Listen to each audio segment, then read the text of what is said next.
Welcome back to my channel. ഞാനിന്ന് വന്നിട്ടുള്ളത് ഒരു തക്കാളി ചമ്മന്തിയായിട്ടാണ്.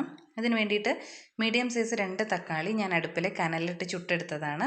അതുപോലെ തന്നെ കാന്താരി മുളകും വെളിച്ചെണ്ണയും. ഇത് മൂന്നും ചേർത്തിട്ട് എങ്ങനെ ഒരു കിടിലൻ ചമ്മന്തി ഉണ്ടാക്കിയെടുക്കാമെന്ന് നോക്കാം. ഇതിന് വേണ്ടിയിട്ട് ഞാൻ ഇങ്ങനെ ഒരു ഇടിക്കല്ലാണ് എടുത്തിട്ടുള്ളത്. നമുക്ക് മിക്സിയുടെ ഒന്നും ആവശ്യമില്ല. ഈ ഇടിക്കല്ലിലിട്ടിട്ട് ഇതൊന്ന് പൊട്ടിച്ചെടുക്കാവുന്നതേ ഉള്ളൂ. അതിന് വേണ്ടിയിട്ട് ഞാനിതാ കാന്താരി മുളക് ഈ ഇടിക്കല്ലിലേക്ക് ഇട്ട് കൊടുക്കുകയാണ്. അതിലേക്ക് ആവശ്യത്തിനുള്ള ഉപ്പും ചേർത്തിട്ട് നമുക്ക് ഇതൊന്ന് നന്നായിട്ട് പൊട്ടിച്ചെടുക്കാം.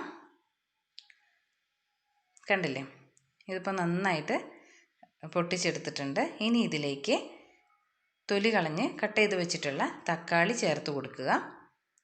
അതിനുശേഷം തക്കാളിയും കാന്താരി മുളകും കൂടെ നന്നായിട്ടൊന്ന് യോജിപ്പിച്ചെടുക്കുക. ഉപ്പ് കുറവുണ്ടോ എന്ന് നോക്കണം. അപ്പം കുറച്ച് ഉപ്പ് കുറവുണ്ടായിരുന്നു, ഞാനത് കുറച്ചുകൂടെ ഉപ്പ് ചേർത്ത് കൊടുത്തിട്ടുണ്ട്. അതിനുശേഷം നന്നായിട്ടൊന്ന് മിക്സ് ചെയ്ത് കൊടുക്കുക. ഇനിയാണ് ഇതിലെ മെയിൻ താരം എന്ന് പറയുന്നത് നമ്മുടെ വെളിച്ചെണ്ണയാണ്. ഈ വെളിച്ചെണ്ണ ഞാൻ ചൂടാക്കിയിട്ടൊന്നുമില്ല, സാധാരണ നമ്മുടെ പച്ച വെളിച്ചെണ്ണ ഇതിലേക്ക് ചേർത്ത് കൊടുക്കുക.